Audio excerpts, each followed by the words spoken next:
ಭಾಗ ಗುಡ್ಡೆ, ಅದರ ಮಧ್ಯದಲ್ಲಿ ಜೀವಿಸುವಂಥ ಒಂದು ಜೀವನವೇ ವಿಶೇಷ ಅಂತ ಹೇಳ್ಬೋದು. ಯಾಕಂದ್ರೆ ಬಾಲ್ಯವೇ ನಿಮ್ಮ ಕಾಡಿನ ಒಡನಾಟ ಇತ್ತು. ಎಸ್, ಕಾಡಿನ ಓಡಾಟ. ಈಗ ಕಾಡನ್ನು ಬೆಳೆಸ್ತಾ ಇದ್ದೀವಿ. ಶಿಕ್ಷಣ ನಂದು ಆದದ್ದು ಫಸ್ಟ್ ಕೆಮ್ಮಣವಳ್ಳಿ ಶಾಲೆ. ಇವಾಗ ಅದು ದುಃಖದ ಸಂಗತಿ ಹೇಳಿದ್ರೆ ಅದು ಶಾಲೆ ಇವಾಗ ಇಲ್ಲ, ಮುಚ್ಚಿ ಹೋಗಿದೆ.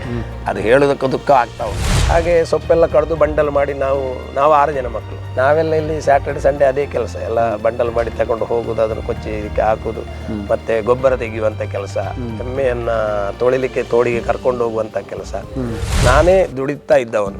ಇವಾಗ ಎಷ್ಟೋ ಜನರಿಗೆ ದುಡಿಮೆಯನ್ನು ಕೊಡ್ತಾ ಇದ್ದೇನೆ. ನಾನು 19 ವರ್ಷ ಚಪ್ಪಲಿ ಹಾಕ್ಲಿಲ್ಲ, ಬೇರ್ ಫುಟ್ ಇದ್ದೆ. ಎಲ್ಲಿ ಕಡಿತಾರ ಅಲ್ಲಿ ನಾನು ಕಾಡು ಮಾಡ್ಲಿಕ್ಕಿಲ್ಲ. ಯಾರು ಕಡಿಯದ ಜಾಗ ಉಂಟ, ಯಾರಿಗೂ ಬೇಡದ ಜಾಗ, ಅಂತ ಜಾಗದಲ್ಲಿ ನಾನು ನಿನಗೋಸ್ಕರ ಕಾಡು ಮಾಡ್ತೇನೆ, ಖಂಡಿತ ಮಾಡ್ತೇನೆ ಅಂತ ಹೇಳಿ.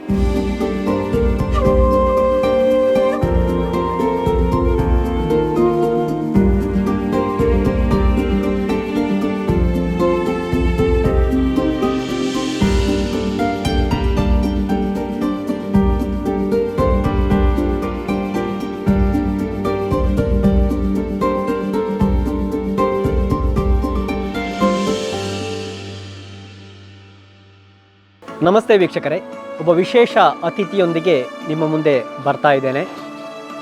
ಗ್ರೀನ್ ಹೀರೋ ಆಫ್ ಇಂಡಿಯಾ ಖ್ಯಾತಿಯ ಡಾಕ್ಟರ್ RK ನಾಯರ್ ಸುಳ್ಯದ ಈ ಪುಟ್ಟ ಹಳ್ಳಿಯಿಂದ ಬೆಳೆದು ಮುಂಬೈಗೆ ಹೋಗಿ ಅಲ್ಲಿಂದ ಗುಜರಾತಿಗೆ ಹೋಗಿ ಇವತ್ತು ಗ್ರೀನ್ ಹೀರೋ ಆಫ್ ಇಂಡಿಯಾ ಆಗಿ ಜಗದಗಲ ಪ್ರಸಿದ್ಧರಾಗಿರುವಂಥ ಮಿಯಾವಾಕಿ ಅರಣ್ಯದ ಮೂಲಕ ಹಸಿರು ಕ್ರಾಂತಿಗೆ ಕಾರಣರಾಗಿರುವಂತಹ ಡಾಕ್ಟರ್ RK ನಾಯರ್ ಅವರು ಸಾಗಿದ ಬದುಕಿನ ಹಾದಿ, ಅವರ ಹಸಿರು ಹಾದಿ ಎಲ್ಲವನ್ನ ಕೂಡ ನಮ್ಮ ವೀಕ್ಷಕರೊಂದಿಗೆ ಹಂಚಿಕೊಳ್ಳುವ ವಿಶೇಷ ಎಪಿಸೋಡ್ ಇದು.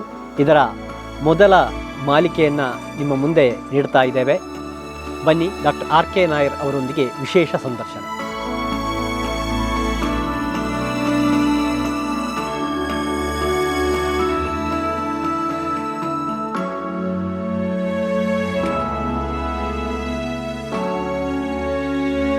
ವೀಕ್ಷಕರೇ, ಈಗಾಗಲೇ ಉಲ್ಲೇಖಿಸಿದ ಹಾಗೆ ಡಾಕ್ಟರ್ RK ನಾಯರ್ ಅವರು ನಮ್ಮ ಜೊತೆಗಿದ್ದಾರೆ.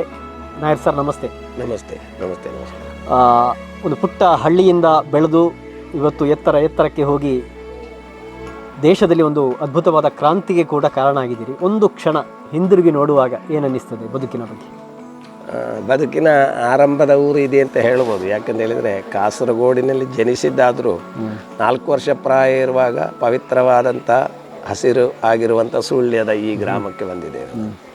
ಅರಂಬೂರಿನಲ್ಲಿ ಫಸ್ಟ್ ಇದ್ದದ್ದು. ಆಮೇಲೆ ಸಾಧಾರಣ 1 ವರ್ಷದ ನಂತರ ಈ ಎಣ್ಮೆಕಾರ್ ಅಂತ ಹೇಳುವಂಥ ಸ್ಥಳಕ್ಕೆ ಬಂದು ಕಾಡು ಪ್ರದೇಶ, 2 ಭಾಗ ಗುಡ್ಡೆ, ಅದರ ಮಧ್ಯದಲ್ಲಿ ಜೀವಿಸುವಂಥ ಒಂದು ಜೀವನವೇ ವಿಶೇಷ ಅಂತ ಹೇಳ್ಬೋದು. ಯಾಕಂದ್ರೆ ಬಾಲ್ಯವೇ ನಿಮ್ಮ ಕಾಡಿನ ಒಡನಾಟ ಇತ್ತು. ಎಸ್, ಕಾಡಿನ ಓಡಾಟ. ಈಗ ಕಾಡನ್ನ ಬೆಳೆಸ್ತಾ ಇದ್ದೀವಿ. ಕಾಡು ಪ್ರಾಣಿಗಳು, ಆಮೇಲೆ ಕೃಷಿ ಪ್ರದೇಶ, ಕೃಷಿಯಲ್ಲಿರುವಂಥ ಅನುಭವ, ಮಣ್ಣಿನ ಜೊತೆಗಿರುವಂಥ ಅನುಭವ, ಜಲದ ಜೊತೆಗಿರುವಂಥ ಅನುಭವ, ಸಾಕು ಪ್ರಾಣಿಗಳ ಜೊತೆಗಿರುವಂಥ ಅನುಭವ.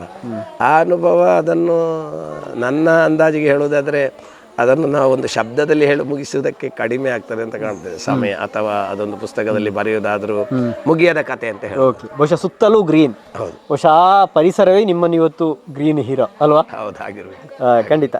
ಕೌಟುಂಬಿಕವಾದ ತಂದೆ ತಾಯಿ ಒಂದಷ್ಟು ಪರಿಚಯ ಮಾಡಿಕೊಡಿ. ತಂದೆಯವರು ಪಿರಿಯ ಕುಂಜಂಬು ನಾಯರ್ ಅಂತೇಳಿ, ತಾಯಿ ಪುಲಾಯಿಗುಡಿ ಕಮಲಾಕ್ಷಿ ಅಂತ ಬದಿಯಡ್ಕ ಅವರ ಹುಟ್ಟು ಮನೆ.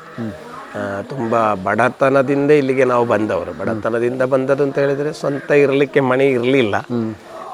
ಈಶ್ವರ ಭಟ್ರ ತೋಟದಲ್ಲಿ ಆರಂಭೂರಿನಲ್ಲಿ ಇದ್ದುಕೊಂಡು ಆಮೇಲೆ ಕೂಲಿ ಕೆಲಸ ಮಾಡಿ ಆಮೇಲೆ ಇಲ್ಲಿ ಒಂದು ಜಾಗೆಯನ್ನು ಆ ಕಾಲದಲ್ಲಿ ತೆಗೆದುಕೊಂಡ, ಸಾಧಾರಣ ಒಂದು 50 ವರ್ಷಗಳ ಹಿಂದೆ, 50 years ಬ್ಯಾಕ್.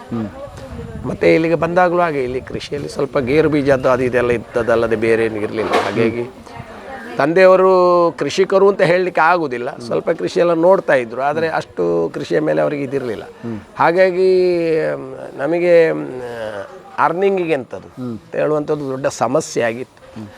ತಂದೆಯ ಬ್ಯಾಕ್ಗ್ರೌಂಡ್ನಲ್ಲಿ ಏನೂ ಇಲ್ಲದ ಕಾರಣ, ಮತ್ತು ತಾಯಿಗೆ ಅಲ್ಲಿದ್ದವರು, ತಾಯಿ ಅವರು 11 ಮಕ್ಕಳು ಆಗಿರುವಾಗ ಅವರಿಗೂ ಅಲ್ಲಿಂದ ಏನು ಇಲ್ಲಿ ತಂದು ಕೊಡುವಂಥದ್ದೇನು ಆ ಕಾಲದಲ್ಲಿ ಅಷ್ಟು ಇರಲಿಲ್ಲ. ಕೃಷಿ ಅಲ್ಲಿಯೂ ಇತ್ತು ಅವರಿಗೆ. ಹಾಗಾಗಿ ತಂದೆ ಮತ್ತು ತಾಯಿ ಅಂತ ಹೇಳಿದ್ರೆ ಇಬ್ಬರು, ತಾಯಿ ಸ್ವಲ್ಪ ಕೃಷಿಗೆಲ್ಲ ಇಲ್ಲಿ ಗಿಡ ನೆಡೋದಕ್ಕೆ ಅದಕ್ಕೆಲ್ಲ ತೆಂಗಿನ ಗಿಡ ಎಲ್ಲ ನೆಡೋದಕ್ಕೆಲ್ಲ ಸ್ವಲ್ಪ ಹೆಲ್ಪ್ ಆ ಕಾಲದಲ್ಲಿ ಮಾಡಿದ್ದಾರೆ. ಮತ್ತು ಕಾಲಕ್ರಮೇಣ ಹಾಗೆ ಅವರು ಇವಾಗ ಇಬ್ಬರು ಇಲ್ಲ. 19 ವರ್ಷ ಹಿಂದೆ, 20 ವರ್ಷಗಳ ಹಿಂದೆ ತಂದೆ ತೀರಿ ಹೋದರು. ಆಮೇಲೆ ಕಳೆದ 1-2 ವರ್ಷಗಳ ಹಿಂದೆ 2023ರಲ್ಲಿ ತಾಯಿಯು ದೇಹತ್ಯಾಗ ಮಾಡಿದ್ರು. ಎಲ್ಲಿ ಬಾಲ್ಯದ ಶಿಕ್ಷಣ ಎಲ್ಲಿ ಆಯಿತು? ಶಿಕ್ಷಣ ನಂದು ಆದದ್ದು ಫಸ್ಟ್ ಕೆಮ್ಮಣವಳ್ಳಿ ಶಾಲೆ. ಇದು ಇವಾಗ ಅದು ದುಃಖದ ಸಂಗತಿ ಅಂತ ಹೇಳಿದರೆ ಅದು ಶಾಲೆ ಇವಾಗ ಇಲ್ಲ, ಮುಚ್ಚಿ ಹೋಗಿದೆ.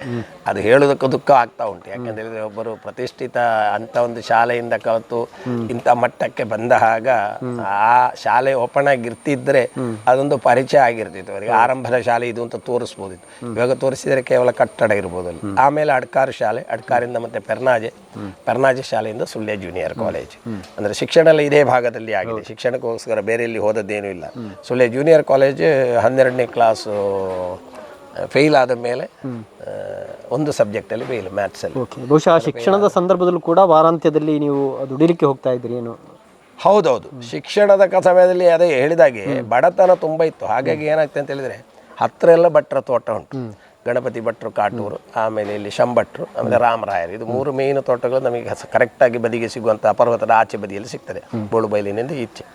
ಇದು ಒಂದು ನೋಡಿದರೆ ಸೋಣಂಗೇರಿ, ಪೈಚಾರು, ಜಾಲ್ಸೂರು, ಇದು ತ್ರಿಕೋಣವಾದಂಥ ಒಂದು ಐಲ್ಯಾಂಡ್. ಆ್ಯಕ್ಚುಲಿ 3 ಭಾಗದಿಂದ ರೋಡ್ ಮಾರ್ಗ ಸಿಗ್ತದೆ. ಅದರ ಮಧ್ಯದ ಐಲ್ಯಾಂಡ್. ಈ ಐಲ್ಯಾಂಡ್ನಲ್ಲಿರುವಂಥದ್ದು ಇದು 3 ತೋಟಗಳು ಮೇಯ್ನು. ಅದು ಬಿಟ್ಟರೆ ನಮ್ಮ ಹತ್ತಿರದವ್ರದ್ದು ರಾಮರಾಯರದ ಕರೆದ ಮೇಲೆ ನಾಗೇಶ್ವರಾಯರು ಅಂತ ಅವರ ತೋಟ ಇದೆ. ಆಮೇಲೆ ಈ ಸೈಡಲ್ಲಿ ಬೇರೆ ಬೇರೆಯವರ ಸಣ್ಣ ಸಣ್ಣ ತೋಟಗಳಿವೆ. ಯಾರು ಕೆಲಸಕ್ಕೆ ಹೋಗಿ ಕೆಲಸ ಮಾಡುವಂಥದ್ದಲ್ಲ. ಆದರೆ ಇವರು 3 ಜನರದು ದೊಡ್ಡ ತೋಟ ಆಗಿರುವಾಗ ಅವರಿಗೆ ಕೆಲಸಕ್ಕೆ ಜನ ಬೇಕಾಗ್ತದೆ. ಹಾಗಾಗಿ ಶನಿವಾರ ಮತ್ತು ಸಂಡೇ ಆವಾಗ ಈ ಎಮ್ಮೆ ಎಲ್ಲ ಸಾಕ್ತಾ ಇದ್ದಾರಲ್ಲ ಬೇಕಷ್ಟು. ಈಗೆಲ್ಲ ಎಮ್ಮೆ ಕಡಿಮೆ ಎಲ್ಲ ಆಗಿದೆ, ದನವು ಕಡಿಮೆ ಆಗಿದೆ. ಆಗ ಅವರಿಗೆ ಅಲ್ಲಿಗೆ ಅವರ ಇದಕ್ಕೆ ಎಮ್ಮೆ ಕಟ್ಟುವ ಇದಕ್ಕೆ ಹಟ್ಟಿಗೆ ಸೊಪ್ಪು ಬೇಕು. ಹಾಗೆ ಈಗ ಕಾಡು ನಿಮಗೆ ಕಾಣ್ತಾ ಇರುವಂಥ ಪ್ರದೇಶ ಗುಡ್ಡೆ ಎಲ್ಲ ಮೊದಲು ಸೊಪ್ಪು ಕಡಿಯುವಂಥ ಜಾಗ. ಅಷ್ಟು ದೊಡ್ಡ ಮರಗಳು ಇರಲಿಲ್ಲ. ಹಾಗೆ ಸೊಪ್ಪೆಲ್ಲ ಕಡಿದು ಬಂಡಲ್ ಮಾಡಿ ನಾವು 6 ಜನ ಮಕ್ಕಳು, ಅದರಲ್ಲಿ ಅಣ್ಣ ಬೊಂಬೆಲಿದ್ದರು. ನಾವೆಲ್ಲ ಇಲ್ಲಿ ಸ್ಯಾಟರ್ಡೆ ಸಂಡೇ ಅದೇ ಕೆಲಸ. ಎಲ್ಲ ಬಂಡಲ್ ಮಾಡಿ ತಗೊಂಡು ಹೋಗೋದು, ಅದನ್ನು ಕೊಚ್ಚಿ ಇದಕ್ಕೆ ಹಾಕೋದು, ಮತ್ತೆ ಗೊಬ್ಬರ ತೆಗೆಯುವಂಥ ಕೆಲಸ, ಎಮ್ಮೆಯನ್ನು ತೊಳಿಲಿಕ್ಕೆ ತೋಡಿಗೆ ಕರ್ಕೊಂಡು ಹೋಗುವಂಥ ಕೆಲಸ. ಮತ್ತೆ ಈಗ ಗಣಪತಿ ಭಟ್ರ ಮೇಲಿನ ಈ ಭಾಗದಲ್ಲಿ ಗುಡ್ಡೆಯಲ್ಲಿ ಇರುವಂಥ ಎಲ್ಲ ತೆಂಗಿನ ಹೊಂಡ ಮಾಡಿದ್ದು ನಾನೇ. ಎಲ್ಲ ತೆಂಗಿನ ಹೊಂಡಕ್ಕೂ ನಾನು ಅದೇ. ಆದರೆ ನಾನು ಕೆಲಸ ಮಾಡ್ತಾ ಇರುವಂಥ ಸಂದರ್ಭದಲ್ಲಿಯೂ ಈ ಕೆಲಸದವರ ಇದರಲ್ಲೆಲ್ಲ ನನಗೊಂದು ಉಚ್ಚ ಸ್ಥಾನ ಸಿಗ್ತಾ ಇತ್ತು ಆವಾಗದಿಂದಲೇ. ಒಳ್ಳೆ ಎಲ್ಲ ಪ್ರಶಂಸೆ ಮಾಡ್ತಾ ಇದ್ರು, ಎಲ್ಲ ಕೆಲಸದವರ ಜೊತೆ ಹೇಳ್ತಾ ಇದ್ರು, ನಾಯರ್ ಕೆಲಸ ಹೇಗೆ ಮಾಡ್ತಾರೆ ಹಾಗೆ ನೀವು ಮಾಡಬೇಕು ಅಂತ ಹಾಗೆ ಹೇಳ್ತಾಯಿದ್ರು. ಅದೊಂದೊಂದು ಸ್ಥಾನ ಒಂದು ಇರ್ತದೆ. ಕೆಲಸದಲ್ಲಿ ದುಡಿಮೆಯಲ್ಲಿ ನಾವು ಹಿಂದೆ ಇರಲಿಲ್ಲ ಆವಾಗ. ಮತ್ತು ಆಲೋಚನೆಯೂ ಮಾಡ್ತಾ ಇರಲಿಲ್ಲ, ಅಯ್ಯೋ ಇನ್ನೊಬ್ಬರ ತೋಟದಲ್ಲಿ ಹೇಗೆ ಕೆಲಸ ಮಾಡೋದು, ತೋಟ ಮಾಡಿ ಆಗಬೇಕಷ್ಟೇ, ಮನೆ ನಡಿಬೇಕು ಅಂತ. ಹಾಗಾಗಿ ಅದರಿಂದ ಸಿಕ್ಕಿದ ದುಡ್ಡಿನಿಂದಲೇ ಪುಸ್ತಕವಾದಿದು ಆಗ್ತಾ ಇತ್ತು. ಹಾಗಾಗಿ ಬಾಲ್ಯದಿಂದಲೇ ಕೃಷಿಯ ಮೇಲೆ ಇರುವಂಥ ಆಸಕ್ತಿ, ಮಣ್ಣಿನ ಮೇಲೆ ಇರುವಂಥ ಆಸಕ್ತಿ, ಜಲದ ಮೇಲೆ ಇರುವಂಥ ಆಸಕ್ತಿ ಆವಾಗದಿಂದಲೇ ಇತ್ತು. ಅದು ನಿಮ್ಮನ್ನು ಬದುಕಿನ ರೂಪಿಸ್ತಾ ಈ ಹಂತದವರೆಗೆ ಹೌದು, ಅದನ್ನು ಮರೆಯಲಿಲ್ಲ ಅಂತ ಹೇಳ್ಬೋದು. ಓಕೆ, ಹಾಗೆ ಅದೊಂದು ದಿನ ಮುಂಬೈಗೆ ಬಸ್ ಹತ್ತಿದ್ರಿ ಅಲ್ವಾ? ಹೌದೌದು. ಮತ್ತೆ 12ನೇ ಕ್ಲಾಸ್ ಫೇಲ್ ಆದ ಮೇಲೆ ಏನಾಯ್ತು ಅಂತ ಹೇಳಿದರೆ ಇನ್ನೇನು ಮಾಡೋದು ಅಂತ ಹೇಳುವಂಥ ಇದಾಯ್ತು. ಆಗಲೇಪ್ಪ ಕಲಿಯೋದಕ್ಕೆ ಮುಂದೆ ಅಷ್ಟು ಆಸಕ್ತಿ ಇರಲಿಲ್ಲ ನನಗೆ. ಕೆಲವರಿಗೆ ಕಲಿಯೋದಕ್ಕೆ ತುಂಬ ಆಸಕ್ತಿ ಇರ್ತದೆ. ಆದರೆ ನಾನು ಯಾವಾಗಲೂ ಏನು ಮಾಡ್ತಾ ಇದ್ದೆ, ಈ ಮನೆ ಎದುರೊಂದು ಗೇರು ಬೀಜನ ಮಡ ಇತ್ತು. ಈಗ ಅದಿಲ್ಲ, ಅದು ಬಿದ್ದೋಗಿದೆ, ಮಸ್ತ್ ವರ್ಷ ಆಯಿತು ಬಿದ್ದೋಗಿ. ಅದರ ಮೇಲೆ ಹತ್ತಿ ಅಲ್ಲಿ ನಾನು ಓದುತ್ತಾ ಇದ್ದೆ, ಒಂದು ಹಲಿಗೆ ಇಟ್ಟು. ನನಗೆ ಒಂದು ಅಭ್ಯಾಸ ಇತ್ತು, ಈ ಕಾಡಿನಲ್ಲಿ ಕೂತ್ಕೊಂಡು ಓದುವಂಥದ್ದು, ಮರದ ಮೇಲೆ ಕೂತ್ಕೊಂಡು ಓದುವಂಥ. ತಂದೆ ತುಂಬ ಜೋರು ಮಾಡ್ತಾ ಇದ್ರು, ಅದು ಅಷ್ಟು ಮೇಲೆ ಹೋಗಿ ಯಾಕೆ ನೀವು ಇದು ಮಾಡ್ತೀರಿ, ಅವೆಲ್ಲ ಬಿದ್ದರೆ ಹಾಗೆ ಆಗ್ತದೆ ಹೀಗೆ ಆಗುತ್ತೆ ಅಂತೇಳಿ. ಆದರೂ ನಾನು ಓದುತ್ತಿದ್ದದ ಮೇಲೆ. ಆದರೆ ಆವಾಗ ಮಾತ್ರ ಕನಸಿನಲ್ಲಿ ಇರಲಿಲ್ಲ ಇನ್ನು ಮುಂದಕ್ಕೆ ಹೋಗಿ ಯಾವುದೊಂದು ಕಾಡು ಮಾಡ್ಬೋದು ಅಥವಾ ಇಡೀ ದೇಶಕ್ಕೊಂದು ಗೌರವ ಕೊಡುವಂಥ ಕೆಲಸ ಮಾಡ್ಬೋದು, ಅದು ಮನಸ್ಸಿನಲ್ಲಿ ಇರಲಿಲ್ಲ. ಆದರೆ ಶಾಲೆಯಿಂದ ಬಂದ ಕೂಡಲೇ ಪುಸ್ತಕದಲ್ಲಿ ಇಟ್ಟು ನಾನು ಕಾಡಿಗೆ ಹೋಗ್ತಾ ಇದ್ದೆ. ಹಿಂದುಗಡೆ ಅಭಯಾರಣ್ಯವೇ, ಹಿಂದುಗಡೆ ದೊಡ್ಡ ಕಾಡು. ಅಲ್ಲಿಗೆ ಓಡಿ ಹೋಗಿ ಅಲ್ಲಿ ಕೂತ್ಕೊಂಡು ಅಲ್ಲಿಂದೆಲ್ಲ ಬರುವಾಗ ಏನಾದರೂ ಕಾಡಿನ ಫಲಗಳನ್ನೆಲ್ಲ ತಗೊಂಡು ಬರುತ್ತೆ. ತಾಯಿ ತುಂಬ ಜೋರು ಮಾಡ್ತಾಯಿದ್ರು, ಕಾಡು ಪ್ರಾಣಿಗಳಿರ್ಬೋದು, ಹಾಗೆ ಮಾಡ್ಬೋದು ಹೀಗೆ ಮಾಡುತ್ತೇವೆ. ಹಾಗಾಗಿ ಅದು ಆಮೇಲೆ ಏನಾಯ್ತು ಅಂತ ಹೇಳಿದರೆ ಫೇಲ್ ಆದ ಮೇಲೆ ಇನ್ನೇನು ಮಾಡೋದು ಅಂತ ಹೇಳುವಾಗ ಅಣ್ಣ ಬೊಂಬೆಯಲ್ಲಿದ್ದರು. ಬೊಂಬೆ ಹೋಗುವಂಥ ಪ್ಲ್ಯಾನ್ ಮಾಡಿದ್ದು. ಅದು ಮನೆಯವರು ಪ್ಲ್ಯಾನ್ ಮಾಡಿದ್ದಲ್ಲ, ನಾನು ಮತ್ತು ನನ್ನ ಫ್ರೆಂಡ್ ಕಿಶೋರ್ ಕುಮಾರ್ ಗೌಡ ಅಂತ ಇದ್ದಾರೆ. ನಾವಿಬ್ಬರು ಪ್ಲ್ಯಾನ್ ಮಾಡಿ, ಅವರಿಗೂ ಮುಂದೆ ಶಾಲೆ ಹೋಗಲಿಕ್ಕೆ ಇಲ್ಲ ಅಂತ.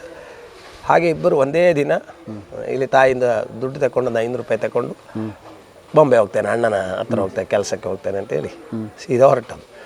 ಕೆನರಾ ಪಿಂಟು ಬಸ್ಸಿನಲ್ಲಿ ಇಬ್ಬರು ಸೇರಿ ಹೋಗಿ ಕುರ್ಲಾದಲ್ಲಿ ಮೆಡಿಕಲ್ ಸ್ಟೋರ್ನಲ್ಲಿ ಅಣ್ಣ ಮಾತನಾಡಿ ಇಟ್ಟಿದ್ದು, ಮೆಡಿಕಲ್ ಸ್ಟೋರಲ್ಲಿ ಸೇಲ್ಸ್ಮೆನ್ ಆಗಿ. ಹಾಗೆ ಹೋಗಿ ಸೇರಿಕೊಂಡದ್ದು ಮೆಡಿಕಲ್ ಸ್ಟೋರಿಗೆ. ಆಗ ಹಿಂದಿಯೆಲ್ಲ ಬರೋದಿಲ್ಲ. ಹೇಗಿತ್ತು ಮುಂಬೈ ಮಹಾನಗರದ ಆರಂಭಿಕ ದಿನಗಳು? ಮುಂಬೈ ಮಹಾನಗರದ ಆರಂಭ ಅಂತ ಹೇಳಿದರೆ 1989ರಲ್ಲಿರುವಂಥ ಅವಸ್ಥೆ ಇವತ್ತಿನದಲ್ಲ. ಆವಾಗ ನಾನು ಇದ್ದದ್ದು ಕುರ್ಲಾ ಬೇಲ್ ಬಜಾರ್ ಹತ್ರ ಒಂದು ಮೆಡಿಕಲ್ ಸ್ಟೋರ್ ಇದೆ, ಬುರಹಾನಿ ಅಂತ ಅವರ ಹೆಸರು. ಅದು 3-4 ಮೆಡಿಕಲ್ ಸ್ಟೋರ್ ಇತ್ತು. ಆಗ್ರಾ ಮೆಡಿಕಲ್ ಸ್ಟೋರು ಅವರದೇ, ನನ್ನನ್ನು ಬುರಾನಿ ಮೆಡಿಕಲ್ ಸ್ಟೋರ್ ಹಕ್ಕಿಂ ಬಾಯಿ ಅಂತ ಇದ್ರು, ಅದು ಬೋರಿ ಮುಸ್ಲಿಮ್ಸ್. ಹಾಗೆ ಮೆಡಿಕಲ್ ಸ್ಟೋರ್ಸ್ ಹೋಗಿ ಸೇರಿದ್ರೆ ಆ ಭಾಷೆ ಗೊತ್ತಿಲ್ಲಲ್ಲ, ಹಿಂದಿ ಗೊತ್ತಿಲ್ಲ, ಇಂಗ್ಲೀಷು ನಮ್ದು ಇಂಗ್ಲೀಷ್ ಮೀಡಿಯಂ ಅಲ್ಲ, ಮೀಡಿಯಂ ಆಗಿ ಇಲ್ಲಿ ಕನ್ನಡ ಮತ್ತು ಮಲಯಾಳ ಮಾತ್ರ ಗೊತ್ತಿತ್ತು. ಹೌದೌದು, ಅಷ್ಟೆಲ್ಲ ಹಿಂದಿಯು ಅವರೆಲ್ಲ ಬರುವವರೆಲ್ಲ ಬರ್ತಾರಲ್ಲ. ಹಾಗೆ ಅಡ್ಜಸ್ಟ್ ಮಾಡಲಿಕ್ಕೆ ಮತ್ತೆ ಅಣ್ಣ ಮಾತನಾಡಿದ ಕಾರಣ ನನಗೆ ಒಂದು ಅಪರ್ಚುನಿಟಿ ಸಿಕ್ಕಿತು. ಅದಕ್ಕೆ ಅದರ ಓನರ್ ತುಂಬ ಸಪೋರ್ಟ್ ಕೊಟ್ಟರು. ತುಟ ಪುಟ ಹಿಂದಿ ಬೋಲು ಚಲ್ತೆ ಅಂತೇಳಿ ಇದು ಮಾಡಿ ರೋಜ್ ಹಿಂದಿ ನ್ಯೂಸ್ ಬೇಕು ಅಂತೇಳಿ ನನಗೆ ಹಿಂದಿ ಪೇಪರ್ ಕೊಡ್ತಾಯಿದ್ರು. ಹಿಂದಿಯಲ್ಲಿ ಅವರ ಟಿ ವಿಯಲ್ಲಿ ಹಿಂದಿ ನೋಡು ಅಂತೇಳಿ ಹೇಳ್ತಾಯಿದ್ರು. ಆವಾಗ ಒಳಗೆ ಅವ್ರದ್ದು ಕ್ಯಾಸೆಟ್ ರೆಕಾರ್ಡಿಂಗ್ದು ಒಂದು ಕೆಲಸ ಬೇರೆ ಇತ್ತು. ಹಾಗಾಗಿ ಅಲ್ಲಿ ಡೈಲಿ ಅದು ಟಿ ವಿ ರನ್ನಿಂಗ್ ಆಗ್ತದೆ. ಆವಾಗಿನ ಟಿ ವಿಗೆ ತುಂಬ ವ್ಯತ್ಯಾಸ ಇದೆ. ಆವಾಗ ಆ ಕ್ಯಾಸೆಟ್ ಇತ್ತು ನೋಡಿ, ವಿಡಿಯೋ ಫಿಲ್ಮನ್ನು ರೆಕಾರ್ಡ್ ಮಾಡಿ ಕೊಡುವಂಥ ಕೆಲಸ ಅದು ಅವ್ರದ್ದು ಇತ್ತು, ಬೇರೆ ಚಾನಲ್ ಕೆಲಸ ಅವ್ರದ್ದು. ಹಾಗಾಗಿ ಅಲ್ಲಿ ಸೇರಿಕೊಂಡ ನಂತರ ನಾನು ಅದಕ್ಕೆ ಸೇರಿಕೊಂಡೆ. ಕಿಶೋರ್ ಗೌಡ್ ಅಂತ ಹೇಳುವಂಥ ಒಬ್ಬರು ಗಾರ್ಮೆಂಟ್ ಇಂಡಸ್ಟ್ರಿಗೆ ಸೇರಿದ್ರು. ಅವಾಗ ಹತ್ರ ಅಲ್ಲಿ ಒಂದು ಗಾರ್ಮೆಂಟ್ ಫ್ಯಾಕ್ಟ್ರಿ ಇತ್ತು, ಅದಕ್ಕೆ ಈಗ ಇಬ್ಬರು ಮೆಡಿಕಲ್ಗೆ ಬೇಡ ಅಂತ ಹೊಡೆಯಿದ್ರು. ಹಾಗೆ ಹೇಳಿದ ಕಾರಣ ಅವರನ್ನು ಅಲ್ಲಿಗೆ ಸೇರಿಸಿ, ಇಬ್ಬರು ಕೆಲಸ ಆಗಬೇಕಲ್ಲ ಹೋದವರಿಬ್ಬರು, ಹಾಗೆ ಇಬ್ಬರು ಒಂದೊಂದು ಕೆಲಸಕ್ಕೆ ಸೇರಿದ್ರು. ಅವರು ಗಾರ್ಮೆಂಟ್ನಲ್ಲಿ ಮಲಗಲಿಕ್ಕೆ ಶುರು ಮಾಡಿದರು. ನಾನು ಕೆಲಸ ಆದ ಮೇಲೆ ಅಣ್ಣ ಹೋಟೆಲಲ್ಲಿದ್ದರು ಕೆಲಸಕ್ಕೆ, ಸ್ಕೈವೇ ಅಂತ ಹೋಟೆಲಲ್ಲಿ ಅಣ್ಣ ಇರುವಂಥ ಅವರ ಸ್ಟಾಫಿನ ರೂಮ್ನಲ್ಲಿ ಮಲಗ್ತಾ ಇದ್ದೆ. ಸ್ವಲ್ಪ ಕಾಲ ಅಲ್ಲಿ ಮಲಗಿದ ಮೇಲೆ ಏನಾಯಿತು ಅಂತ ಹೇಳಿದರೆ, ಈಗ ನಾನು ಹೋಟೆಲಲ್ಲಿ ಕೆಲಸಕ್ಕೆ ಇಲ್ಲ, ಇರುವುದು ಬೇರೆ ಕಡೆ. ಈಗ ಮಲಗಲಿಕ್ಕೆ ಅಲ್ಲಿಗೆ ಹೋಗುವಂಥದ್ದು ಸ್ವಲ್ಪ ಅವನಿಗೆ ತೊಂದರೆ ಆಯಿತು. ಅವರು ಓನರ್ ಹೇಳಲಿಕ್ಕೆ ಶುರು ಮಾಡಿದ್ರು, ಇಲ್ಲ ಹೊರಗಿನವರು ಇಲ್ಲಿ ಬಂದು ಮಲಗಬಾರ್ದು. ಮತ್ತು ಅಣ್ಣನು ಹೇಳಿದರು, ಬೇರೆ ಏನಾದರೂ ವ್ಯವಸ್ಥೆ ನೋಡು, ಮತ್ತು ಈಗ ರೂಮೆಲ್ಲ ಮಾಡೋದು ಹೇಗೆ, ಆಗ ಕಷ್ಟ, ನಾನು ಹೇಳಿದಲ್ಲ ಕಷ್ಟ ಕಾಲ. ಹಾಗೆ ಮತ್ತೆ ಏನು ಮಾಡಿದ್ದು ಅಂತ ಹೇಳಿದರೆ, ಮೆಡಿಕಲ್ ಸ್ಟೋರ್ನ ಹೊರಗಡೆ ಮೆಡಿಕಲೆಲ್ಲ ಬಂದಾದ ಮೇಲೆ ರಾತ್ರಿ ಅವ್ರು ಕೀ ತಗೊಂಡು ಹೋದ ಮೇಲೆ ನಾನು ಹೊರಗಡೆ ಗೋಣಿ ಹಾಕಿ ಮಲಗ್ತಾ ಇದ್ದೆ. ಅದೊಂದು ದಿವಸ ಅವರು ನೋಡಿದರು, ಬಂದು ಬೆಳಿಗ್ಗೆ ಮದ್ದು ತಗೊಂಡು ಯಾರಿಗೆ ಫ್ರೆಂಡಿಗೆ ಮದ್ದಿಗೆ ಅಂತ ಆವಾಗ ಬಂದಾಗ ಅವರಿಗೆ ಗೊತ್ತಾದ್ದು ನಾನು ಹೊರಗಡೆ ಮಲಗ್ತಾ ಇದ್ದೇನೆ. ಮತ್ತು ಅವರು, ನಾನು ಯಾವಾಗಲೂ ಇವಾಗ ಎಲ್ಲರಿಗೂ ಹೇಳ್ತಾ ಇದ್ದೇನೆ, ನಾವು ಧರ್ಮದ ಬಗ್ಗೆ ಎಲ್ಲ ತುಂಬ ಕಚ್ಚಾಟ ಮಾಡುವಂಥ ಕಾಲ, ನಾನು ಅದನ್ನು ನೆನಪಿಸ್ತಾ ಇದ್ದೇನೆ.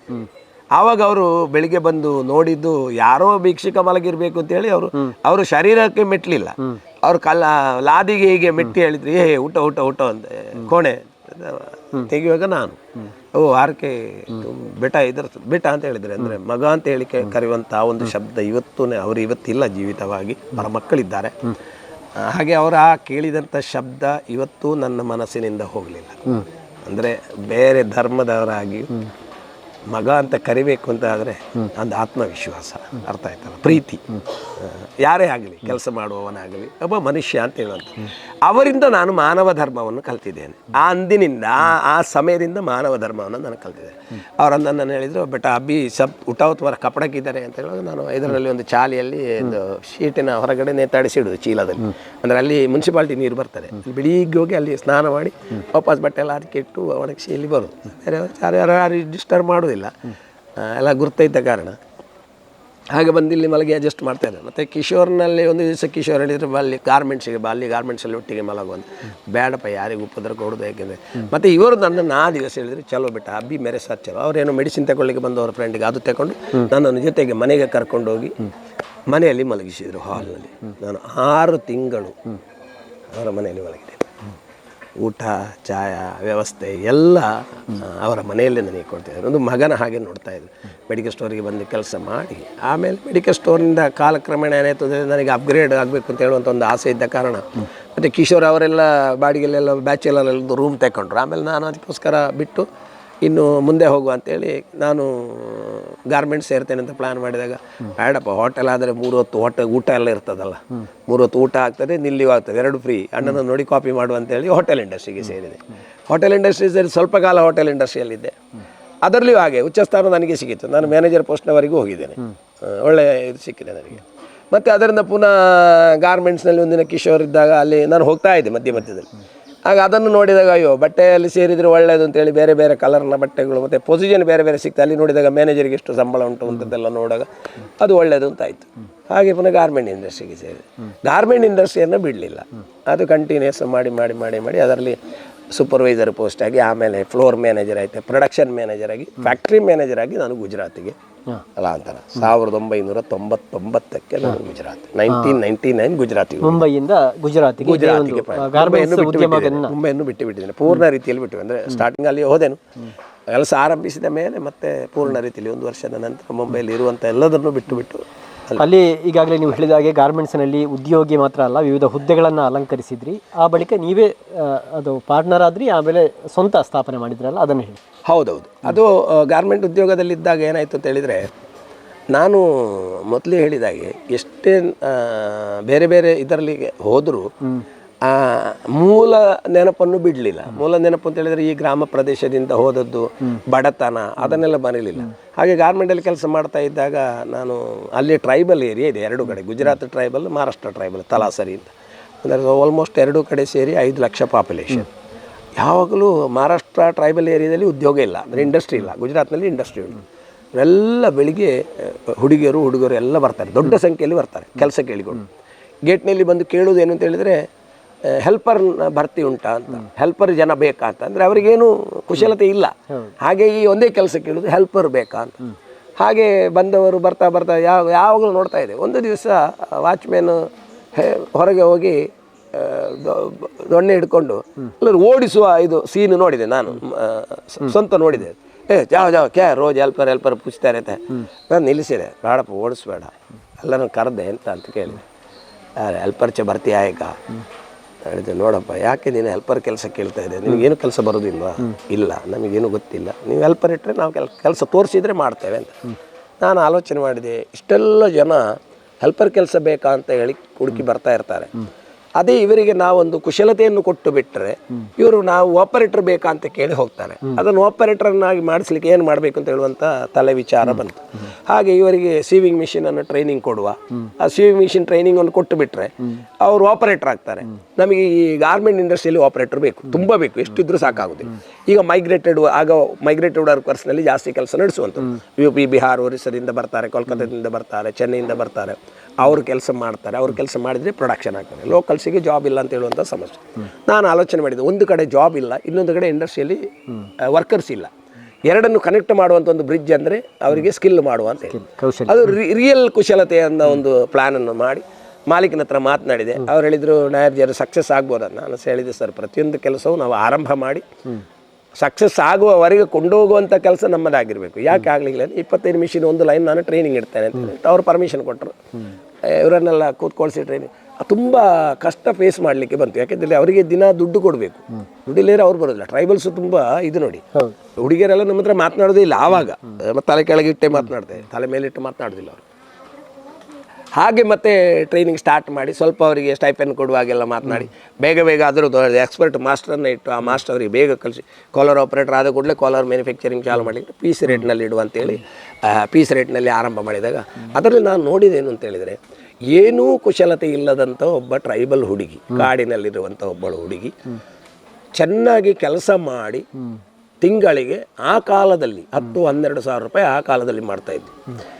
ಇವಾಗ 30-35 ಸಾವಿರ ಮಾಡ್ತಾ ಇದ್ದಾರೆ. ರೇಟ್ ಇನ್ಕ್ರೀಸ್ ಆದ ಕಾರಣ 30-35 ಸಾವಿರ ತಿಂಗಳಿಗೆ ಮಾಡ್ತಾ ಇದ್ದಾರೆ. ಇವಾಗ ಅದೇ ಹುಡುಗಿಯರೆಲ್ಲ ಸ್ಕೂಟಿಯಲ್ಲಿ ಹೋಗೋದು ನಿಮಗೆ ಕಾಣ್ಬೋದು, ಮನೆಯಲ್ಲಿ ಒಳ್ಳೆ ಡಿಜಿಟಲ್ TV ನೋಡ್ಬೋದು, ಒಳ್ಳೆ ಮನೆ ನೋಡ್ಬೋದು. ಈ ಚೇಂಜನ್ನು ನೋಡಿದಾಗ ಇನ್ನು ಅವರಿಗೋಸ್ಕರ ಒಂದು ಸೆಂಟರ್ ಆದರೆ ಏನು, ಇಂಡಸ್ಟ್ರಿಯಲ್ಲಿ ಮಾತ್ರ ಅಲ್ಲ, ಅವರಿಗೆ ಒಂದು ಸೆಂಟ್ರೇ ಬೇರೆ ಇರಲಿ ಅಂತ ಹೇಳಿ ಒಂದು ವಿಪರ್ಯಾಸ ನೋಡಿ ಸರ್. ನೀವೇ ಉದ್ಯೋಗ ಅರಸಿ ಹೋದವರು, ಹೌದು, ನಿಮ್ಮ ಹೊಟ್ಟೆಯ ಚೀಲ ತುಂಬಿಸಲಿಕ್ಕೆ, ಹೊಟ್ಟೆಯನ್ನು ತುಂಬಿಸಲಿಕ್ಕೆ ನೀವೇ ಇನ್ನೊಬ್ಬರಿಗೆ ಉದ್ಯೋಗ ಕೊಡುವ ಮಟ್ಟಕ್ಕೆ ಬೆಳೆದ್ರಿ. ಅದು ಬಹುಶಃ ನಿಮ್ಮ ಈ ಪರಿಶ್ರಮ, ಈ ನೆಲದ, ನೀವು ಹೇಳಿದ ಹಾಗೆ ನೆಲದ ನೆನಪು, ದುಡಿಮೆಯ ನೆನಪು, ಕಷ್ಟದ ನೆನಪು ಅಲ್ವಾ? ಹಾಗೆ ಟ್ರೈನಿಂಗ್ ಸೆಂಟರ್ ಮಾಡುವ ಅಂತ ಹೇಳೋದಕ್ಕೆ ಆರಂಭ ಮಾಡಿ ಟೆಕ್ಸ್ಟೈಲ್ ಮಿನಿಸ್ಟ್ರಿಯನ್ನು ಕನೆಕ್ಟ್ ಮಾಡಿ ಪವರ್ಲೂಮ್ ಸರ್ವಿಸ್ ಸೆಂಟರ್ ಅಂತ ಒಂದಿತ್ತು. ಅದು ಖಾಲಿತ್ತು, ಅಲ್ಲಿ ಏನು ಕೆಲಸ ನಡೀತಾ ಇರಲಿಲ್ಲ. ನಾನು ಹೇಳಿದೆ, ಸರ್, ಇಲ್ಲಿ ಗಾರ್ಮೆಂಟ್ಸಿಗೆ ಟ್ರೈನಿಂಗ್ ಕೊಡಲಿಕ್ಕೆ ನಾವೆಲ್ಲ ಒಂದೊಂದು ಮಿಷಿನ್ ಇಡ್ತಾರೆ. ಹಾಗೆ ನೇತೃತ್ವ ತಗೊಂಡು ಎಲ್ಲರಲ್ಲಿ ಮಿಷಿನ್ಗಳು, ಎಲ್ಲ ಗಾರ್ಮೆಂಟ್ಸ್ನವರು ಒಂದೊಂದು ಮಿಷಿನ್ ಕೊಟ್ಟರು, ಉಷಾ ಗಾರ್ಮೆಂಟ್ನವರು 10 ಮಿಷಿನ್ ಕೊಟ್ಟರು, ನಾವು ನಮ್ಮ ದನಿಯವರೊಂದು 4 ಮಿಷಿನ್, ಹಾಗೆ 25 ಮಿಷಿನ್ ಇಟ್ಟು ನಾವು ಅಲ್ಲಿ ಆರಂಭ ಮಾಡಿದ್ದೇವೆ. ಯಾಕಂದರೆ ಎಲ್ಲ ಇಂಡಸ್ಟ್ರಿಯಲ್ಲಿ ಆಗೋ ತೊಂದರೆ ಆಗ್ತದೆ. ಅದು ಗಾರ್ಮೆಂಟ್ಸಿನ ಟ್ರೈನಿಂಗ್ ಸೆಂಟರ್ ಅಂತ ಆಯಿತು. ಮುಕ್ತವಾಗಿ ಟ್ರೈನಿಂಗ್, ದುಡ್ಡು ಕೊಡಲಿಕ್ಕಿಲ್ಲ. ಟ್ರೈನಿಂಗ್ ಆದ ಕೂಡಲೇ ಇಂಡಸ್ಟ್ರಿಗೆ ನಿಮಗೆ ಕೆಲಸ. ಅದಕ್ಕೆ ತುಂಬ ಶ್ರಮ ಪಟ್ಟಿದ್ದೇನೆ. ಅದಕ್ಕೆ ನಾನು ಪಟ್ಟಂಥ ಶ್ರಮವನ್ನು ಯಾರಿಗೂ ಇವತ್ತು ನಾನು ಶಬ್ದದಲ್ಲಿ ಹೇಳಲಿಕ್ಕೆ ಸಾಧ್ಯ ಇಲ್ಲ. ಯಾಕೆಂತ ಹೇಳಿದರೆ, ಟ್ರೈಬಲ್ಸನ್ನು ಮನವೊಲಿಸಿ ಅಲ್ಲಿಗೆ ಕರ್ಕೊಂಡು ಬರುವಂಥದ್ದು, ಟ್ರೈಬಲ್ ಪ್ರದೇಶಕ್ಕೆ ಹೋಗಿ ಜನರನ್ನು ಒಟ್ಟು ಸೇರಿಸಿದು, ಅಲ್ಲಿ ಇದನ್ನು ಹೇಳುವುದು, ಆಮೇಲೆ ಅವರ ಮುಂದೆ ಒಂದು ಎಕ್ಸಾಂಪಲನ್ನು ಕೊಂಡೋಗಿ ಇಡುವಂಥದ್ದು, ಅದೆಲ್ಲ ಮಾಡಿ ಅವರನ್ನು ತರುವುದು. ಅದಕ್ಕೆ ನಾನು ಕಲೆಕ್ಟರ್ ಹೆಲ್ಪ್ ತಗೊಂಡಿದ್ದೇನೆ ಅವರನ್ನೆಲ್ಲ ಒಟ್ಟುಗೂಡಿಸೋದಕ್ಕೆ. ಜಿಲ್ಲೆಯ ಅಧ್ಯಕ್ಷಗಳನ್ನು ಅದಕ್ಕೆ, ಗ್ರಾಮ ಪಂಚಾಯತ್ ಸರ್ಪಂಚ್ಗಳನ್ನು ಅದಕ್ಕೆ ಒಟ್ಟು ಸೇರಿಸಿದೆ, ಮಹಿಳಾ ಸಂಘಟನೆಗಳು ಒಟ್ಟು ಸೇರಿಸಿ, ಹಾಗೆಲ್ಲ ಮಾಡಿ ಮಾಡಿ ಮಾಡಿ ಮಾಡಿ ಮಕ್ಕಳನ್ನು ಕಲಿಸಿ ಒಂದೊಂದು ತಿಂಗಳು ಟ್ರೈನಿಂಗ್ ಕೊಟ್ಟು ಗಾರ್ಮೆಂಟ್ಸಿಗೆ ಇಡೋದು. ಹಾಗೆ ನೋಡಿ ಫಿಲ್ಟ್ರೇಷನ್ ಆಗ್ತದೆ. ಈಗ ನಾನು 10 ಜನರಿಗೆ ಕಲಿಸಿ 10 ಜನರು ಕೆಲಸ ಮಾಡ್ತಾರೆ ಅಂತಿಲ್ಲ, ಆದರೆ ಅದರ ಇಂಪ್ಯಾಕ್ಟ್ ಮಾತ್ರ ತುಂಬ ಆಗಿದೆ. ನಾನು ಸಾಧಾರಣ 20,000ಕ್ಕಿಂತ ಅಧಿಕ ಜನರನ್ನು ಕಲಿಸಿದ್ದೇನೆ. ಅದರಲ್ಲಿ ಇವಾಗ 12ರಿಂದ 15,000ಕ್ಕಿಂತ ಅಧಿಕ ಜನರು ಕೆಲಸ ಮಾಡ್ತಾ ಇದ್ದಾರೆ ಇದೇ ಕ್ಷೇತ್ರದಲ್ಲಿ, ಬದುಕು ಕಟ್ಟಿಕೊಂಡಿದ್ದಾರೆ. ಸಾರಿ, ಹೌದು. ಬಾಕಿ ಇನ್ನು ಕೆಲವರು ಆ ಕೆಲಸವನ್ನು ಬಿಟ್ಟು ಬೇರೆ ಕೆಲಸಕ್ಕೆ ಸೇರಿರಬೇಕು, ಬೇರೆ ಪ್ರದೇಶಕ್ಕೆ ಹೋಗಿರ್ಬೋದು.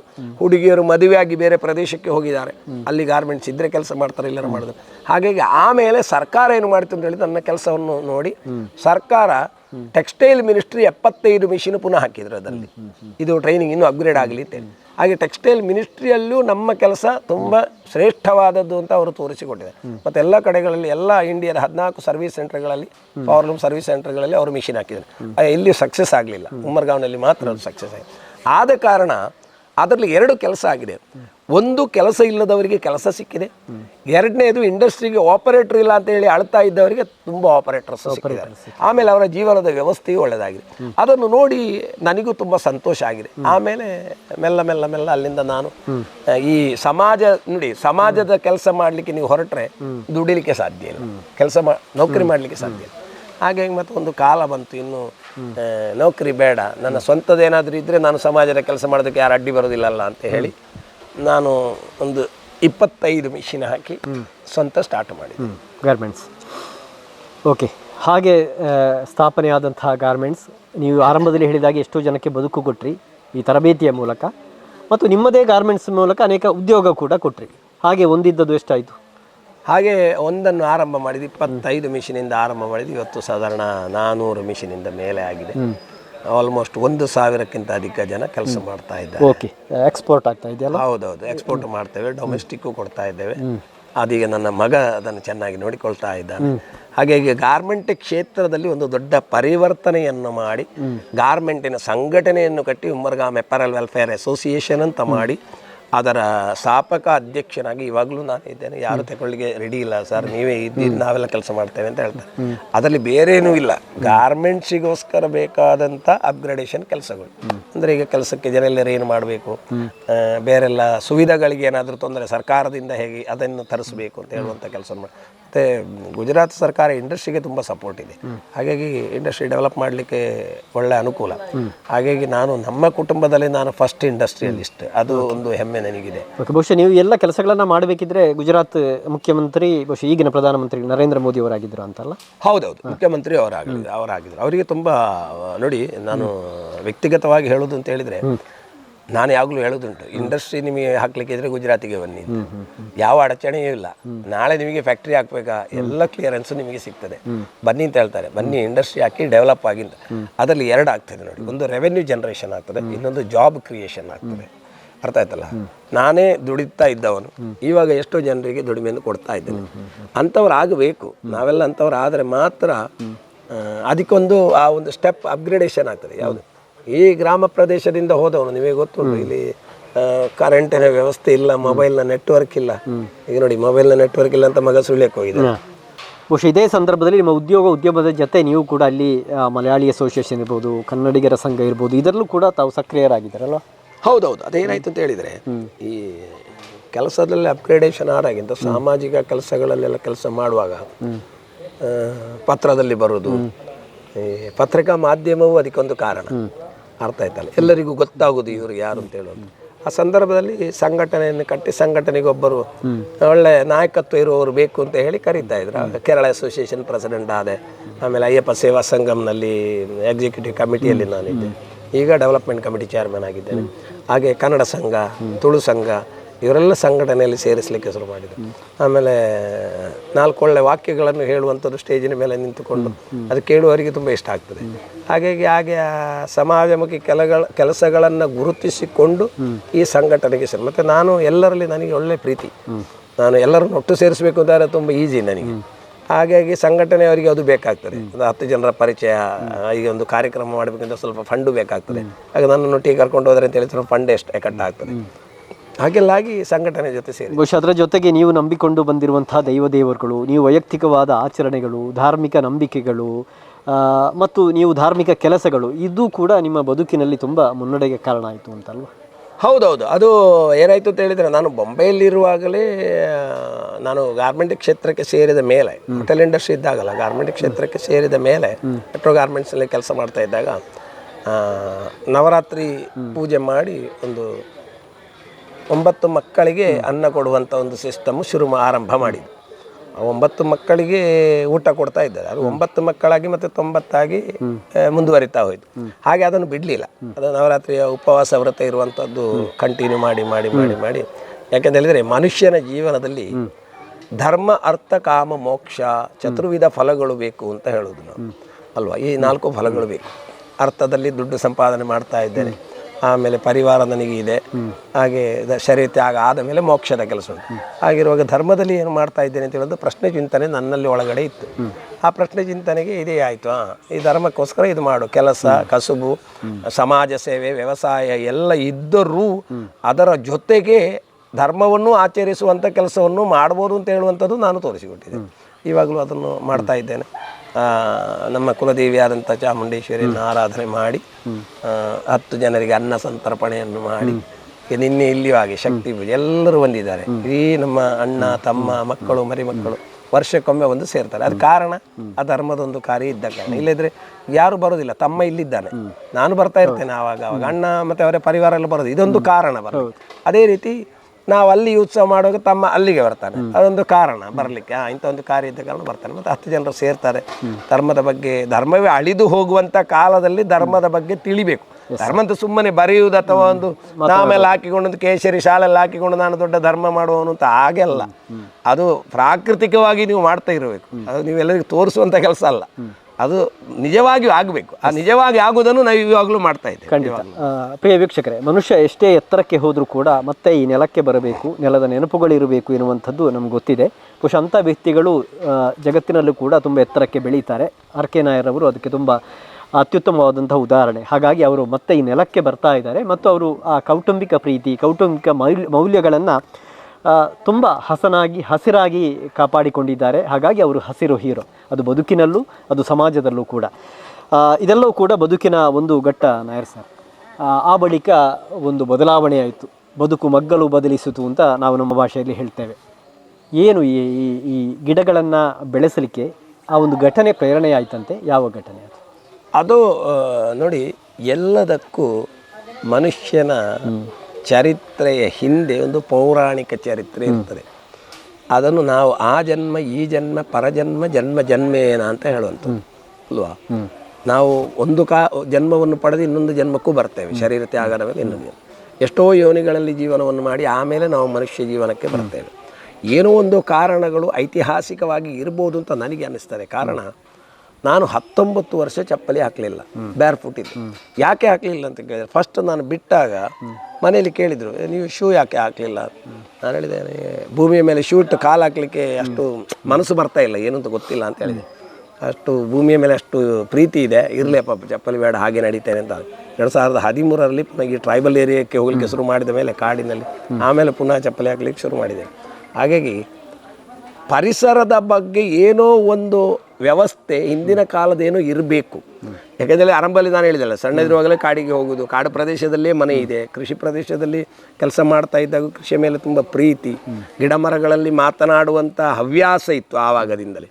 ಹಾಗೆ 2011ರಲ್ಲಿ ಮಾರ್ಗದ ಕೆಲಸಕ್ಕೋಸ್ಕರ ದೊಡ್ಡ ದೊಡ್ಡ ಮರಗಳನ್ನು ಕಡಿಯಬೇಕಾಗಿ ಬಂದಂಥ ವ್ಯವಸ್ಥೆ ಆಯಿತು. ಸಾಧಾರಣ 50 ವರ್ಷದಿಂದ ಹಿಂದಿನ ಮರಗಳು, 100 ವರ್ಷ 150 ವರ್ಷ ದೊಡ್ಡ ಮರಗಳು, ಮಾವಿನ ಮರ ಎಲ್ಲ ಉಮ್ಮರ್ಗ ನಾವಿರುವಲ್ಲಿ ಮಾವಿನ ಮರ ಎಲ್ಲ ತುಂಬ ದೊಡ್ಡದು, ಹಾಲಿನ ಮರ, ಅಶ್ವತ್ಥ ದೊಡ್ಡ ದೊಡ್ಡ ಮರಗಳು. ಉಂಬರ್ಗಾಂವ್ ಅಂತ ಹೆಸರು ಬರಲಿಕ್ಕೆ ಉಂಬರ್ನ ಮರ ಜಾಸ್ತಿ ಇದ್ದ ಕಾರಣ ತುಂಬ ಮರಗಳಿದ್ದವು.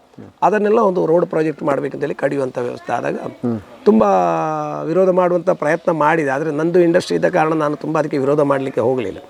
ಹಾಗೆ ಕಡ್ದಾಗ ನಾನು ಊಟಕ್ಕೆ ಬರುವಾಗ, ನಾನು ಫ್ಯಾಕ್ಟ್ರಿಯಿಂದ ಹೊರಗೆ ಬರುವಾಗ ಬಿದ್ದ ಮರದ ಅಲ್ಲಿ ಒಂದು ಹಕ್ಕಿ, ಮಾರ್ಗದಲ್ಲಿ ಹಕ್ಕಿ ನಲಿತಾ ಉಂಟು, ಅಂದರೆ ಓಡಾಡ್ತಾ. ನಾನು ಗಾಡಿ ನಿಲ್ಲಿಸಿ ಕೆಳಗಿಳಿದು ನೋಡಿದಾಗ ಹಕ್ಕಿ ಹತ್ತಿರ ಹೋದರೂ ಹಕ್ಕಿ ದೂರ ಓಡುವುದಿಲ್ಲ.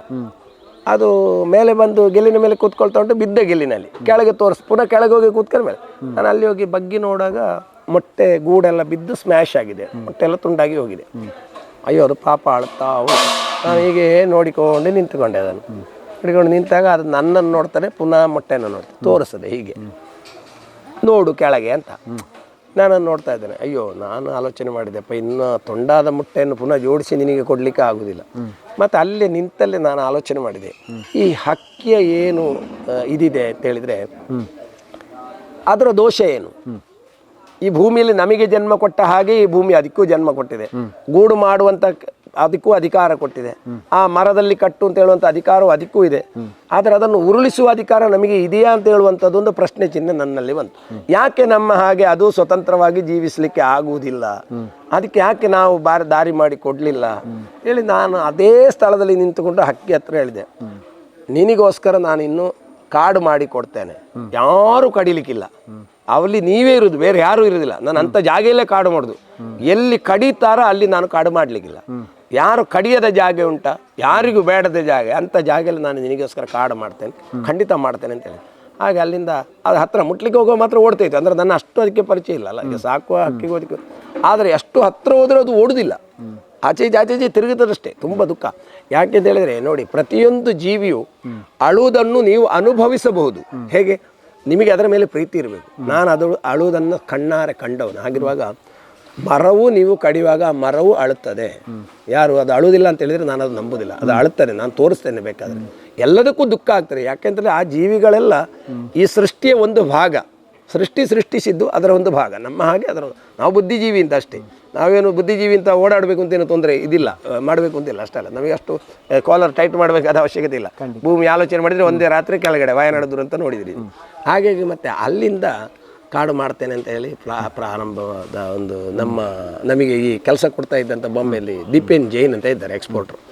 ಅವ್ರ ಹತ್ರ ಸಾಯಂಕಾಲ ಮಾತನಾಡುವಾಗ ನನ್ನ ಸ್ವರದಲ್ಲಿ ಏನೋ ಅವರಿಗೆ ಸ್ವಲ್ಪ ವ್ಯತ್ಯಾಸ ಕಂಡಾಗೆ ಆಯಿತು. ಅಂದರೆ ನಾನು ಈ ಫುಲ್ ಡೇ ಅದು ಆಮೇಲೆ ಒಂದು ಇದರಲ್ಲಿ ಇರಲಿಲ್ಲ, ನಾನು ಸ್ಪಿರಿಟಲ್ಲಿ ಇರಲಿಲ್ಲ, ಸ್ವಲ್ಪ ತುಂಬ ಬೇಜಾರದಲ್ಲಿದ್ದೆ. ಏನಪ್ಪ ಯಾಕೆ ಹೀಗೆಲ್ಲ ಆಗ್ತಾ ಇದೆ ಅಂತೇಳಿ.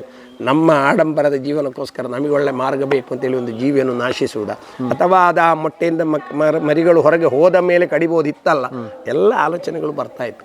ಆಮೇಲೆ ಆ UAE ಇಂಡಸ್ಟ್ರಿ ಅಸೋಸಿಯೇಷನ್ನ ಪ್ರೆಸಿಡೆಂಟ್ಗೂ ಹೇಳಿದೆ ಹೋಗಿ, ಯಾರು ಇದು ಒಳ್ಳೆಯದಲ್ಲ ನೀವೆಲ್ಲ ಮಾಡುವಂಥದ್ದು, ಇದೆಲ್ಲ ಇನ್ನು ಮುಂದಕ್ಕೆ ನಮಗೆ ಅನುಭವಿಸಬೇಕಾಗ್ಬೋದು ಅಂತೆಲ್ಲ ಹೇಳಿ ಅಲ್ಲಿಂದ ಹೋಗಿ ಆಮೇಲೆ ಆವಾಗ ಮತ್ತೆ ಸೋಷಿಯಲ್ ಮೀಡಿಯಾದಷ್ಟು ಕಾಲ ಅಲ್ಲ ವಿಡಿಯೋ ಮಾಡೋದು ಹಾಕಲ್ಲ ಅದೆಲ್ಲ ಇಲ್ಲದೆ.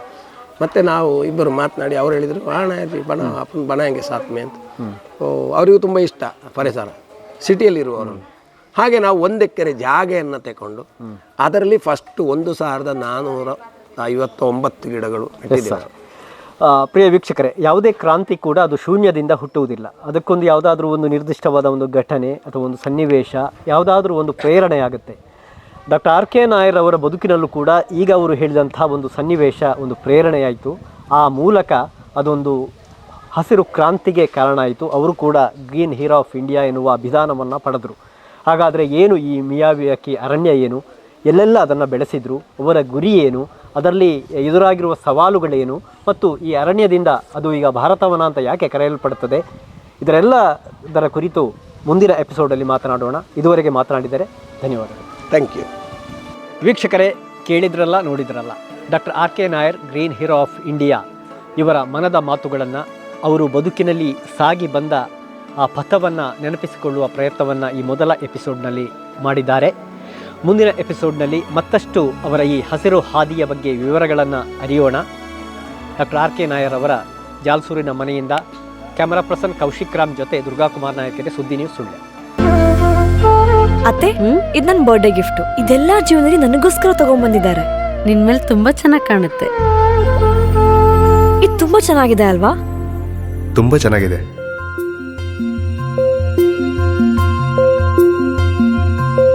It will look really good on you. Amma? Huh?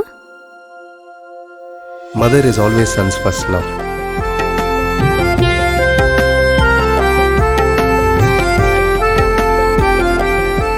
ಪ್ರತಿ ಪೀಳಿಗೆಯ ಪ್ರೀತಿಯ ಮಳಿಗೆ GL ಆಚಾರ್ಯ ಜುವೆಲ್ಲರ್ಸ್.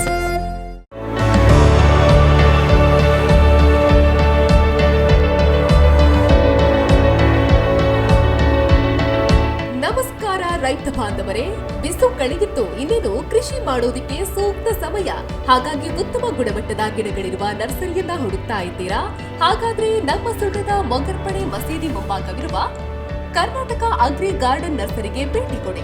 ಇಲ್ಲಿ 3 ಎಕರೆ ಜಮೀನಿನಲ್ಲಿ ತಯಾರಾಗ್ತಾ ಇದೆ ಉತ್ತಮ ತಳಿಯ ಹೈಬ್ರಿಡ್ ತೆಂಗಿನ ಗಿಡಗಳು, ಕೋಕೋ ಗಿಡಗಳು, ಅಡಿಕೆ ಗಿಡಗಳಾದ ಇಂಟರ್ಮಂಗಲ, ಮೋಹಿತ್ ನಗರ, ಸೈಗಾನ್, ರತ್ನಗಿರಿ, ಸುಮಂಗಲ, ಸ್ವರ್ಣ ಮಂಗಳ, ಊರಿನ ಮಂಗಳ ಮತ್ತು ಜಾಯಿಕಾಯಿ ಗಿಡ, ವಿವಿಧ ರೀತಿಯ ಹಣ್ಣಿನ ಗಿಡಗಳು, ಕರಿಮೆಣಸಿನ ಕಸಿ ಗಿಡ, ಪಣಿಯೂರು 7 ಲಭ್ಯ ಹಾಗೂ ಶತಮಂಗಲ ಅಡಿಕೆ ಗಿಡಗಳು ಲಭ್ಯ. Karnataka agri garden nursery, Mogarpade, Halegate, Sullia. Booking ಆಗಿ ಇಂದೇ ಸಂಪರ್ಕಿಸಿ 9048865019 99461 23801.